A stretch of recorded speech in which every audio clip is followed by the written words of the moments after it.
Hello guys, welcome back to my YouTube channel Standout Classes. So guys, today I'm going to continue अपना chapter 1 of class 12 business studies which is nature and significance of management. इससे पहले हम लोग ये पूरा पढ़ चुके हैं कि मैनेजमेंट क्या होता है, उसके इंपॉर्टेंस, उसके features, management as a art, management as a science, ये सब हम लोग डिटेल में डिस्कस कर चुके हैं. तो लास्ट वीडियो का हमारा कंक्लूजन क्या था कि management is a science also and management is a art also. हम ये एक कंक्लूजन नहीं दे पाए थे कि मैनेजमेंट या तो सिर्फ आर्ट है या तो मैनेजमेंट सिर्फ साइंस है. ऐसा हम लोग कुछ भी कंक्लूड नहीं कर पाए थे, ठीक है, क्योंकि मैनेजमेंट के अंदर दोनों चीजें थी. मैनेजमेंट के अंदर आर्ट के भी फीचर्स आ रहे थे और मैनेजमेंट के अंदर गाइस साइंस के भी फीचर्स आ रहे थे, ठीक है. उसी तरह अब हम नेक्स्ट चीज पढ़ने वाले मैनेजमेंट एज अ प्रोफेशन. ये चीज स्टार्ट करने से पहले मैं आपको ये बताना चाहूंगी that management does not meet all the criterias of profession, ठीक है. इस लाइन को ध्यान में रखते हुए हम लोग स्टार्ट करते हैं, देन आई विल कंक्लूड कि मैनेजमेंट एक प्रोफेशन है भी या नहीं है. स्टार्ट करते हैं. प्रोफेशन क्या होता है, ठीक है. प्रोफेशन के फीचर से हम लोग स्टार्ट करते हैं. Basically profession is a well defined body of knowledge. Profession is a well defined body of knowledge. Obviously बात है कि अगर हमें किसी भी प्रोफेशन में जाना है तो proper set, proper syllabus, proper पढ़ाई हम लोगों को करनी पड़ती है. एक सिस्टमैटिक वे में हम लोगों को करनी पड़ती है. फिर चाहे वो सीए हो, फिर चाहे वो सीएस हो, फिर चाहे वो डॉक्टर्स हो, फिर चाहे वो लॉयर्स हो. Clear. Similarly guys management is also based on a systematic body of knowledge. अब ऐसा हो गया है, पहले ऐसा कुछ नहीं था क्योंकि हमारे पास एक प्रॉपर सिस्टम नहीं था. बट अब जैसे जैसे एवोल्यूशन आया मैनेजमेंट में, जैसे जैसे टाइम आगे बढ़ा, जैसे जैसे हमारे प्रिंसिपल्स ड्रॉन हुए, एक यूनिफॉर्मिटी आई, तब से हम ये कह सकते हैं that management is based on a systematic body of knowledge with well defined principles. और ये प्रिंसिपल्स कैसे डेवलप हुए हैं? ये प्रिंसिपल्स विद टाइम डेवलप हुए हैं, ठीक है. ये सारी चीज मैंने आपके साथ डिस्कस करी थी अपनी प्रीवियस वीडियो में डिटेल में, ठीक है. आगे बढ़ते हैं. तो जो हमारा फर्स्ट फीचर था, it is a well defined body of knowledge, वो प्रोफेशन का भी है और वो मैनेजमेंट का भी है. नेक्स्ट, मैनेजमेंट के अंदर क्या, प्रोफेशन के अंदर हमारी क्या होती है? Restricted entry. द एंट्री और to a profession is restricted through an examination. Obviously बात है, आपको डॉक्टर बनना है, आपको सीए बनना है, आपको सीएस बनना है, आपको लॉयर बनना है. अगर आप किसी एक अच्छी रिकग्नाइज यूनिवर्सिटी या किसी अच्छे कॉलेज से करते हैं तो आपको सबसे पहले एक एंट्रेंस एग्जाम देना पड़ता है. अगर आपको वो एंट्रेंस एग्जाम क्लियर होता है गाइस, उसी के बाद आप अपनी डिग्री स्टार्ट कर सकते हो, ठीक है. अब मैनेजमेंट के अंदर ना ऐसा कोई रूल नहीं है कि अगर मुझे मैनेजमेंट की कोई स्टडी करनी है किसी यूनिवर्सिटी से, किसी कॉलेज से, तो मुझे एक अपना एंट्रेंस देना पड़ेगा. ऐसा नहीं है, except one which is IIMS, ठीक है. IIMS एक ऐसा इंस्टीट्यूट है जो आपको मैनेजमेंट स्टडीज में नॉलेज प्रोवाइड करता है. बट उस इंस्टीट्यूट में आपको एडमिशन लेने से पहले क्या देना पड़ता है? अपना एंट्रेंस. अगर आपका एंट्रेंस क्लियर होगा तभी आपको एडमिशन मिलेगा. So there is no as such restrictions as many colleges provide knowledge degree of management. ऐसे बहुत सारे कॉलेजेस हैं, ऐसी बहुत सारी यूनिवर्सिटीज है जो मैनेजमेंट स्टडी से रिलेटेड नॉलेज प्रोवाइड करती है. बट IIMS में अगर आपको एंट्री लेनी है, अगर आपको वहां से अपनी मैनेजमेंट स्टडीज करनी है तो आपको एंट्रेंस देना पड़ेगा. नेक्स्ट आता है हमारा इसका feature which is professional association.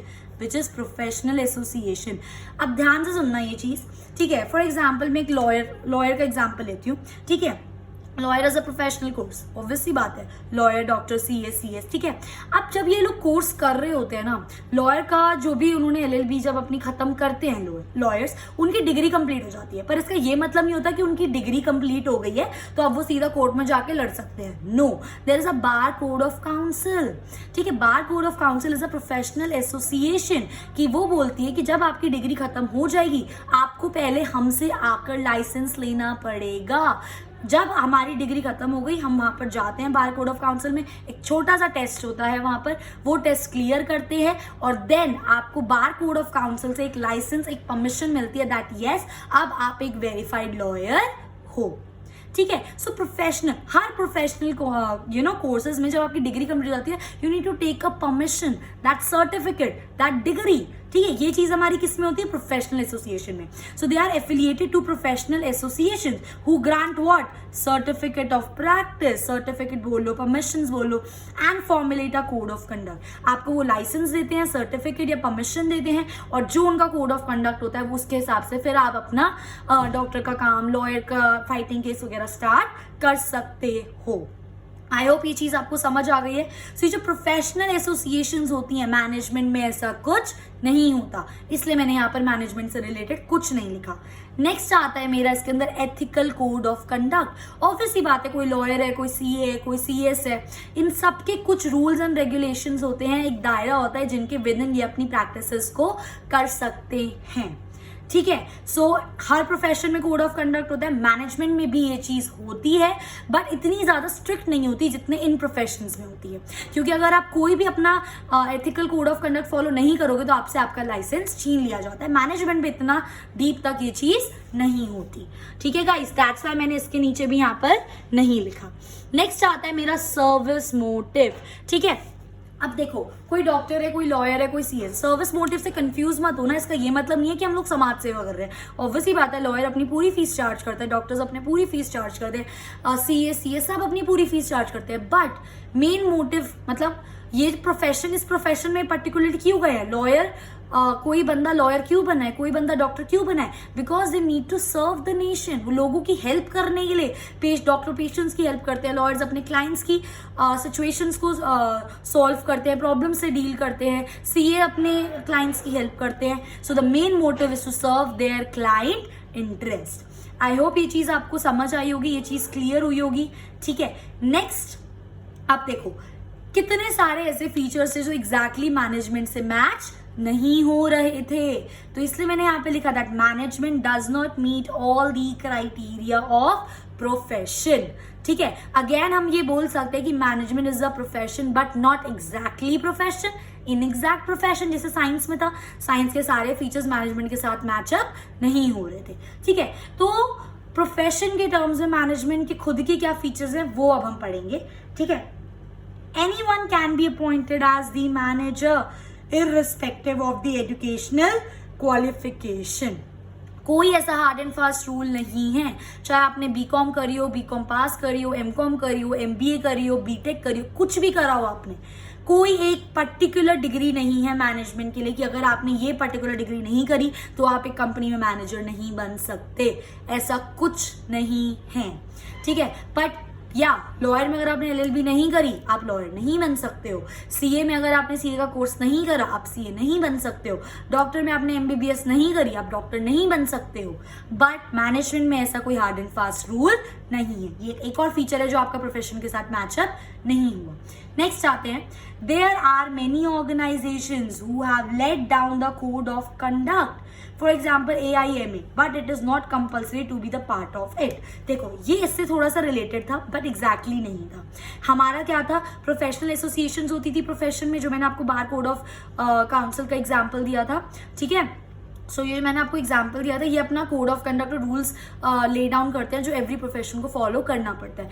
Management में ऐसा कुछ रूल नहीं होता, बट ऐसे बहुत सारे ऑर्गेनाइजेशंस हैं मैनेजमेंट में भी, फॉर एग्जांपल AIMA, जिन्होंने कोड ऑफ कंडक्ट, जिन्होंने रूल्स रेगुलेशन को फॉर्मुलेट करा है, और अगर कोई मैनेजर कोई बंदा वहां से करता है तो उनको वो चीजें फॉलो करनी पड़ेगी, बट उसमें भी it is not compulsory for them to follow them. इसके अंदर इट इज कंपल्सरी, नहीं करोगे लाइसेंस ले लेंगे आपका।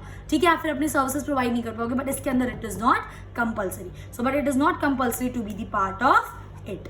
आई होप ये चीज आपको समझ आ गई होगी। And the last is the basic purpose of management is to help the organisation to achieve the goal. Main manager का काम क्या है, एक ऑर्गेनाइजेशन को अच्छे से मैनेज करना, लोगों के डिफरेंट टास्क को इस तरीके से करवाना कि उनके पर्सनल ऑब्जेक्टिव भी फुलफिल हो रहे हैं और इन रिटर्न हमारे ऑर्गेनाइजेशन के ऑब्जेक्टिव भी फुलफिल हो रहे हैं। ये सब प्रीवियस वीडियो में पढ़ाया मैंने आपको। ठीक है, और इसका क्या था, सर्विस मोटिव। तो अगेन ये एक ऐसा फीचर हो गया जो एग्जैक्टली मैच नहीं करा। इसलिए अब हम ये कंक्लूड करते हैं, the management does not meet all the criteria of profession. सारे प्रोफेशन के क्राइटेरियाज मैनेजमेंट ने नहीं मैचअप करे, that's why management is not exactly profession, it is a inexact profession. जैसे management is inexactly a science, similarly management is inexact profession. Exactly profession नहीं क्योंकि सारे features match नहीं हो रहे, इनएग्जैक्ट प्रोफेशन है, मतलब कुछ फीचर्स मैच हो रहे हैं। ठीक है, so I hope management as a art, management as a science, and management as a profession आपको क्लियर हो गया होगा. ठीक है, moving on to our next topic which is very interesting topic, that is levels of management. क्या क्या different levels होते हैं, थोड़ा सा इसके बारे में मैंने अपनी फर्स्ट वीडियो में आप लोगों के साथ डिस्कस करा था, है ना. लो लाइन, मिडल, टॉप, वही चीज अब हम इसको थोड़ा डिटेल में पढ़ेंगे. मैंने आपको वहां पे बोला था कि ये चीज हम आगे डिटेल में करेंगे. तो स्टार्ट करते हैं. Levels of management. ठीक है, सबसे पहली बात, लेवल्स आए कैसे, बने कैसे. ठीक है, every individual in the hierarchy is responsible for successful completion of their task. ध्यान से समझो इस चीज को. Every individual in the hierarchy is responsible for completion of the task. What is hierarchy, guys? मैंने ये चीज आपको बताई थी. फॉर एग्जाम्पल यहाँ पे वर्कर्स हैं हमारे, उनके ऊपर हमारे सुपरवाइजर्स हैं, उनके ऊपर हमारे टॉप मैनेजर्स हैं, उनके ऊपर हमारे chairman, and then we have directors. Suppose ये मेरी एक हायरार्की है, तो हर हायरार्की पे, हर लेवल पे जितने भी लोग हैं, जो उनका काम है वो उनको फुलफिल करना है. So every individual in the hierarchy, her individual in the hierarchy is responsible for successful completion of their particular task. Obviously बात है, जो उनको काम मिलेगा वो उनकी रिस्पॉन्सिबिलिटी है उनको कंप्लीट करना. ठीक है, नाउ अब देखो उनकी रिस्पॉन्सिबिलिटी है. ठीक है, they are provided with certain authority also. इस चीज का क्या मतलब है, ये चीज आपने 11th में पढ़ी होगी, अथॉरिटी रिस्पॉन्सिबिलिटी रिलेशनशिप. जिसने 11th की बिजनेस अच्छे से पढ़ी है ये चीज उसको याद होगी. ठीक है, ओके. सो अगर एक एग्जांपल देती हूँ, अगर मैं इस वाले लेवल पे हूँ, मैं सुपरवाइजर हूँ, मैं एक कंपनी में क्या हूँ, सुपरवाइजर हूँ. ठीक है, और मेरी रिस्पॉन्सिबिलिटी है वर्कर से काम को कंप्लीट करवाना. ये मेरी रिस्पॉन्सिबिलिटी है. अब मैं उस रिस्पॉन्सिबिलिटी को पूरा कैसे करूंगी, मुझे उनका सुपरवाइज करना है काम, मुझे उनको देखना पड़ेगा, मुझे उनको गाइड करना पड़ेगा, समटाइम्स मुझे उनको ऑर्डर भी देना पड़ेगा, sometimes I have to get strict also, है ना. सो जब भी आपके पास एक ऑर्गेनाइजेशन में रिस्पॉन्सिबिलिटी आती है, उसके साथ ही साथ, रिस्पॉन्सिबिलिटी के साथ ही साथ आपको थोड़ी सी अथॉरिटी भी दी जाती है. अथॉरिटी का मतलब क्या होता है, थोड़ी सी फ्रीडम, कि आप अपने लेवल पे अपने हिसाब से डिसीजन ले सकते हो, just because to complete your responsibility. आ रही है मेरी बात समझ. अपनी रिस्पॉन्सिबिलिटी को कवर करने के लिए, अपनी रिस्पॉन्सिबिलिटी को पूरा करने के लिए आपको थोड़ी सी अथॉरिटी भी दी जाएगी. अगर वो अथॉरिटी नहीं मिलेगी आपको तो आप अपनी रिस्पॉन्सिबिलिटी फुलफिल ही नहीं कर पाओगे. ठीक है, सो रिस्पॉन्सिबिलिटी के साथ साथ आपको अथॉरिटी भी दी जाती है. सो ये अथॉरिटी और जो रिस्पॉन्सिबिलिटी का कॉम्बिनेशन होता है ना, इससे हमारे पास क्या मिलता है, अथॉरिटी एंड रिस्पॉन्सिबिलिटी का जो कॉम्बिनेशन होता है, this relation give rise to what, superior and subordinate relationship. होता क्या है सुपीरियर और सबऑर्डिनेट रिलेशनशिप, गाइस? ये चीज मैंने बताई हुई है, आपको पता होनी चाहिए, आपने 11th में सब पढ़ा है. Superior and subordinate. Superiors are basically the boss and subordinate are basically the people working under boss, are people who are working under boss. ठीक है, फॉर एग्जाम्पल मैं सुपरवाइजर हूँ, तो मेरे अंडर जो लोग काम कर रहे हैं वो कौन है, मेरे सबऑर्डिनेट्स हैं, और मैं उनकी क्या हूँ, सुपीरियर हूँ. ठीक है, अब जो मेरे ऊपर मेरे बॉस हैं, तो उन बॉस की मैं क्या हूँ, सबऑर्डिनेट, और वो मेरे क्या हैं, सुपीरियर. आई होप ये चीज आपको समझ आ गई होगी. ये चीज आपको पता होनी चाहिए, 11th में करी आप लोगों ने ये. ठीक है, सो अब एक कंक्लूड करूं अगर मैं, तो आपको हर लेवल पे रिस्पॉन्सिबिलिटी होती है. रिस्पॉन्सिबिलिटी के साथ साथ आपको क्या मिलती है, अथॉरिटी मिलती है. अथॉरिटी मतलब थोड़ी सी फ्रीडम, जिससे आप अपने डिसीजंस ले सकते हो. तो ये जो अथॉरिटी रिस्पॉन्सिबिलिटी का रिलेशन होता है ना, this give rise to what, a superior and subordinate relationship. Obviously बात है, मेरी रिस्पॉन्सिबिलिटी, मेरे पास अथॉरिटी, तो कुछ लोग मेरे अंडर काम कर रहे होंगे, कुछ लोग मेरे ऊपर काम कर रहे होंगे. तो किसी की मैं सुपीरियर हूँ, कोई मेरा सबऑर्डिनेट है, कोई मेरा सुपीरियर हो सकता है, मैं किसी की सबऑर्डिनेट हो सकती हूँ, जैसा कि मैंने अभी समझाया आपको. ठीक है, इस वजह से and hence give to a rise to a different level of organisation. ये जो सुपीरियर सबऑर्डिनेट का रिलेशनशिप होता है ना, देखो ये इसका सुपीरियर है. ठीक है, दूसरे पेन से करती हूँ, ये क्या है, ये इसका सुपीरियर है, ये इसका सुपीरियर है, ये इसका और ये इसका. तो ये क्या बन गए, this give rise to the level of management. I am damn sure ये चीज आपको अच्छे से बिल्कुल समझ आ गई होगी. ठीक है, अब हमारे 3 लेवल ऑफ मैनेजमेंट होते हैं. पहला होता है हमारा टॉप मैनेजमेंट, फिर होता है हमारा मिडिल मैनेजमेंट, और लास्ट होता है हमारा ऑपरेशन मैनेजमेंट. आप इसको ऑपरेशन मैनेजमेंट बोलो या फिर आप इसको सुपरवाइजरी मैनेजमेंट बोलो, एक ही बात है. डिटेल में बात करते हैं होता क्या है. टॉप मैनेजमेंट क्या होता है? Basically top management consist of the top most executives, जो टॉप मोस्ट लेवल पर आपके पीपल होते हैं, जो मैक्सिमम आपका सबसे हाई लेवल मैनेजर या सबसे बड़े पोस्ट पर सुपरवाइजर जो आपका हो गया, so they consist of the top executives of the organisation. जैसे कि कौन? जैसे कि एक चेयरमैन उठा लो, एक प्रेसिडेंट हो गया, कोई चीफ एग्जीक्यूटिव ऑफिसर एटसेट्रा, जो टॉप पोजिशन पे होते हैं ऑर्गेनाइजेशन में, वो किस में आते हैं? हमारे टॉप मैनेजमेंट में आते हैं। Basically they consist of the managers of all functional levels. ये चीज फंक्शनल लेवल्स, ठीक है, क्या होता है फंक्शनल लेवल्स? ये चीज अभी हम सेकंड चैप्टर में थोड़ा डिटेल में पढ़ेंगे क्या होता है फंक्शनल लेवल्स, बट एक एग्जांपल दे देती हूँ मैं आपको, ठीक है। फॉर एग्जांपल मेरा ना एक ऑर्गेनाइजेशन है, इसके अंदर ना मेरे डिफरेंट डिपार्टमेंट्स हैं। एक मेरा मार्केटिंग का डिपार्टमेंट है, एक मेरा प्रोडक्शन का डिपार्टमेंट है, एक मेरा फाइनेंस का डिपार्टमेंट है, और इन डिपार्टमेंट्स के अपने खुद के क्या है? हेड्स हैं। तो बेसिकली जो आपके एक फंक्शन के डिफरेंट डिपार्टमेंट्स होते हैं, ऐसे नहीं समझ आएगा, अच्छे से ये चीज मैं आपको समझाती हूँ, ठीक है, ठीक है। ये मेरा एक ऑर्गेनाइजेशन है, ध्यान से समझना, ठीक है, ये मेरी एक ऑर्गेनाइजेशन है, इसके अंदर मेरे डिफरेंट फंक्शंस हैं, डिफरेंट फंक्शंस होते हैं ना, production is also a function, ठीक है, selling is also a function, finance is also a function, marketing also a function. अपने अलग अलग फंक्शन होते हैं। एक गुड को प्रोड्यूस करने के लिए प्रोड्यूस करना है, सेल करना है, पैकेजिंग करनी है, 100 चीज़ें करनी होती हैं, ठीक है।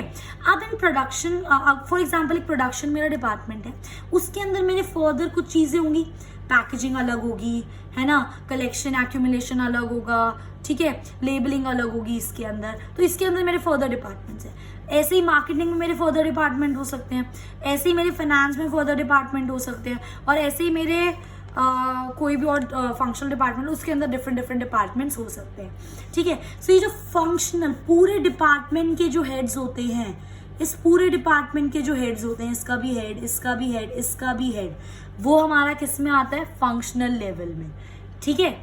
That is my different functions के जो हेड हो गए, पूरे बड़े लेवल पे हो गए भाई, क्योंकि फंक्शंस के अंदर अपने अलग अलग डिपार्टमेंट्स अलग हैं, उनको भी उनको ही संभालना है, वही आंसरेबल है चीज़ों के लिए। समझ रहे हो मैं क्या बोल रही हूँ? तो फंक्शनल लेवल्स के, ठीक है, वो सारे हेड हमारे किस में आते हैं? टॉप मैनेजमेंट में आते हैं, जैसे कि मैंने बोला अभी फाइनेंस, मार्केटिंग एटसेट्रा, ठीक है। अब इसके फीचर्स क्या हो गए guys?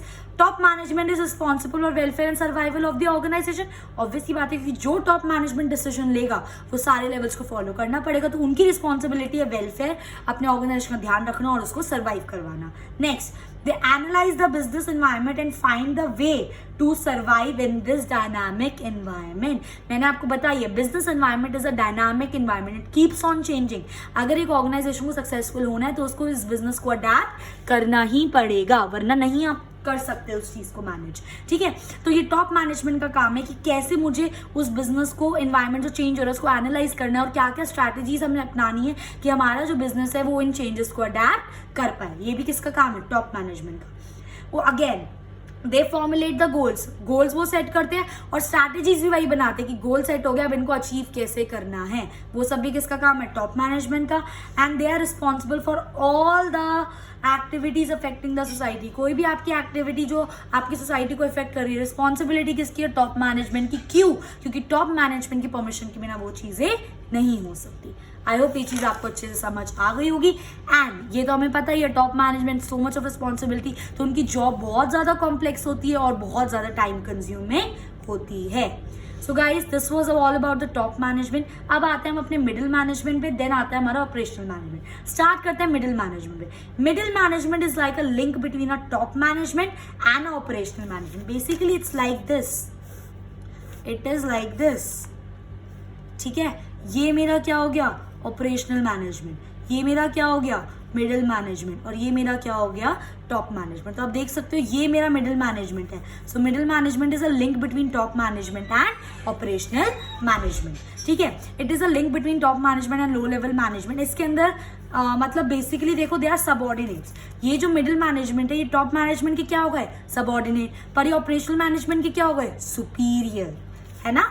So subordinate to the top management and they are superior to the low management and they are also known as divisional heads. Divisional heads मैं आपको बताती हूँ. मैंने यहाँ पर आपके साथ क्या डिस्कस करा था, फंक्शनल हेड्स. अब जो इन फंक्शंस के अंदर अपने खुद के डिपार्टमेंट्स होते हैं, इसका भी तो एक हेड होगा, इसका भी एक हेड होगा, इसका भी एक हेड होगा, है ना. इनको हम बोलते हैं डिविजनल हेड्स. आई मेरी बात समझ. क्या होता है ये फंक्शनल हेड्स और डिविजनल हेड्स. फंक्शनल हेड्स होते हैं पूरे प्रॉपर फंक्शन के हेड्स. उसके अंदर जो फर्दर डिविजन्स होते हैं उनके भी खुद के हेड होते हैं, उनको क्या बोलते हैं हम, डिविजनल हेड्स. ऐसे इसका भी डिवीजन हेड होगा, इसका भी होगा, इसका भी होगा, इसका भी होगा, इसका भी होगा. सबके अपने डिवीजन हेड्स होते हैं. तो मिडिल मैनेजमेंट में हमारे कौन से आ जाते हैं, डिविजनल हेड्स. अब इसके फीचर्स क्या होते हैं हमारे, they are responsible for implementing the plans. जो टॉप लेवल मैनेजमेंट ने प्लान स्ट्रैटेजी बनाई है उनको इम्प्लीमेंट करना, उनको फॉलो करना, उनको पूरा करना किसकी रिस्पॉन्सिबिलिटी है, मिडिल मैनेजमेंट की. Next, they are responsible for all the activities. जो भी लोअर लेवल पे काम हो रहा है उसकी रिस्पॉन्सिबिलिटी किसकी है, मिडिल मैनेजमेंट की. क्यों, क्योंकि मिडिल मैनेजमेंट ही उनको सुपरवाइज कर रहे हैं, वो उनके सुपीरियर, वो उनको चेक कर रहे हैं कि ये लोग ढंग से काम कर रहे हैं या नहीं कर रहे. तो जो भी लोअर लेवल में कुछ भी दिक्कत होगी तो गर्दन किसकी पकड़ी जाएगी, मिडिल मैनेजमेंट की, क्योंकि उनका काम कराना इनकी जिम्मेदारी है. ठीक है. Next, they ensure that the department has required person. अब ये इनके अपने खुद के डिवीजन हेड्स हो गए, है ना, खुद के डिवीजन हो गए, तो इनकी जिम्मेदारी देखना कि जितने लोग चाहिए उतने डिपार्टमेंट में है या नहीं है. ठीक है. They assign duties and responsibilities. जो भी इनके डिवीजन में लोग काम करेंगे उनकी ड्यूटीज रिस्पॉन्सिबिलिटी कौन डिसाइड करेगा, डिविजनल हेड्स. दे मोटिवेट देम. क्यों, वो उनको मोटिवेट करते हैं कि भाई अच्छे से काम करो. मोटिवेट करते हैं कैसे, बोल बोल के मोटिवेट नहीं करते, अच्छी सैलरीज देना, रिकग्निशन देना, ताकि वो और अच्छे से काम करे और जो उनका ऑब्जेक्टिव है, जो टॉप मैनेजमेंट ने उनको रिस्पॉन्सिबिलिटी दी ऑब्जेक्टिव फुलफिल करने की, वो फुलफिल हो पाए. Next, they cooperate with other departments for smooth functioning of the organisation. ये जो हमारे डिविजनल हेड्स होते हैं ना, डिविजनल डिपार्टमेंट, ये हर डिपार्टमेंट के साथ कोऑपरेट करते हैं आपस में, क्योंकि काम तो पूरा तभी होगा ना जब सारे डिपार्टमेंट से हमारा प्रोसेस कंप्लीट हो जाएगा. समझ रहे हो मेरी बात. ठीक है. So they cooperate with other departments for smooth functioning of the organization and they are responsible for all the activities जो operational level पर होती है. आई मेरी बात समझ. आई होप ये चीज अच्छे से क्लियर हो गई होगी. ठीक है. क्योंकि मिडिल मैनेजमेंट बीच में है तो वो आंसरेबल है टॉप मैनेजमेंट को, क्योंकि टॉप मैनेजमेंट रिस्पॉन्सिबिलिटी दी है. अगर टॉप मैनेजमेंट कोई भी काम खराब होता तो वो गर्दन किसकी पकड़ेगा, मिडिल मैनेजमेंट की. और मिडिल मैनेजमेंट का काम क्या है, जो उनसे लोअर लेवल पे लोग हैं, जो ऑपरेशनल मैनेजमेंट या जो वर्कर्स है, उनसे काम करवाना. ठीक है. सिंपल. लास्ट हमारा इसमें लेवल आता है दैट इज ऑपरेशनल मैनेजमेंट. क्या होता है ऑपरेशनल मैनेजमेंट, जो भी आपके अब इसके लोग बच गए जो बिल्कुल बेस लेवल पे आपके काम कर रहे हैं. हमने पढ़ा था ना पिरामिड, सबसे नीचे जो आपके बेस लेवल पे लोग काम कर रहे हैं, ये वाला लेवल. ठीक है. So is the lower level in the hierarchy. इसके अंदर आपके सुपरवाइजर्स आ गए बेसिकली. ठीक है. फोमेंस आ गए. सो दे ओवरसी द वर्क. अब देखो एक चीज और बहुत ध्यान से समझने की जरूरत है. जब मैंने ये चीज पढ़ाई, मैंने मिडिल मैनेजमेंट आपको पढ़ाया. अभी जो ऑपरेशनल मैनेजमेंट होते हैं ना गाइस, इसके अंदर कौन कौन आता है, सुपरवाइजर्स हो गए आपके. ठीक है. आपके फोमेंस भी, मतलब फोमेंस और also kind of a supervisor only. ठीक है. इनके अंडर वर्कर्स काम करते हैं. वर्कर्स आर एग्जैक्टली जो आपका प्रोडक्शन कर रहे हैं खुद, इनके अंडर. ऑपरेशनल मैनेजमेंट ये मतलब नहीं है वर्कर्स. ऑपरेशनल मैनेजमेंट इज मतलब जो वर्कर्स से जस्ट ऊपर वाली मैनेजमेंट, जो वर्कर्स के डायरेक्ट कॉन्टैक्ट में होती है वो वाली मैनेजमेंट आपकी क्या होती है, ऑपरेशनल मैनेजमेंट. ठीक है. So they overseas the work of the workforce directly. क्या एक्चुअली प्रोडक्शन हो रहा है, क्या हो रहा है, डायरेक्टली वो चीज़ों को देखते हैं, डायरेक्टली वो चीज़ें करवाते हैं. ठीक है. They are very important. ये जो आपके ऑपरेशनल मैनेजमेंट के लोग हैं बहुत ज़्यादा इंपॉर्टेंट होते हैं. क्यों, क्योंकि यही वो ऐसे लोग हैं जो डायरेक्टली वर्कर्स के कॉन्टैक्ट में होते हैं. ना ही आपका मिडिल मैनेजमेंट वर्कर्स के डायरेक्टली कॉन्टैक्ट में होता है, ना ही आपका टॉप मैनेजमेंट वर्कर्स के डायरेक्टली कॉन्टैक्ट में होता है. और एक्चुअल काम कौन कर रहा है हमारा, एक्चुअल काम तो वर्कर्स कर रहे हैं ना, प्रोडक्शन तो वही कर रहे हैं. तो ये लोग बहुत ज़्यादा ज़रूरी हैं. ये नहीं होंगे हमें क्या पता वर्कर्स कैसा काम कर रहे हैं, कैसे गुड्स प्रोड्यूस कर रहे हैं. समझ रहे हो. So they are very important as they are in direct contact with the workers. यही वो लोग हैं ऑपरेशनल मैनेजमेंट के सुपरवाइजर जो देख सकते हैं कि क्वालिटी ऑफ द आउटपुट सही है या नहीं है, कोई वेस्टेज नहीं होना चाहिए, और जो आपके सेफ्टी स्टैंडर्ड्स हैं उसके हिसाब से प्रोडक्शन हो रही है नहीं हो रही. क्योंकि अल्टीमेटली जो प्रोड्यूसर है वही तो मार्केट में जाएगा. जितना ज़्यादा लोगों को वो चीज़ पसंद आएगी उतनी ज़्यादा आपकी ऑर्गेनाइजेशन ग्रो करेगी. सो बेसिकली ये सारा काम कौन देखते हैं, operational management. That's why they are the most important level. ठीक है. एंड द क्वालिटी जो होती है ना, जो गुड्स प्रोड्यूस कर रहे हैं लोग वर्कर्स, वो वर्कर्स पर डिपेंड करती है कि वर्कर्स कितने अच्छे से उन प्रोडक्ट्स की क्वालिटी को मेंटेन कर रहे हैं. So quality depends upon the loyalty of the workers. So I hope guys ये चीज़ आपको समझ आ गई होगी. इस वीडियो में भी आप discuss the level of management. Now in the next video will be continuing with the next topic. So if you like my video please do like, share and subscribe. Thanks for watching.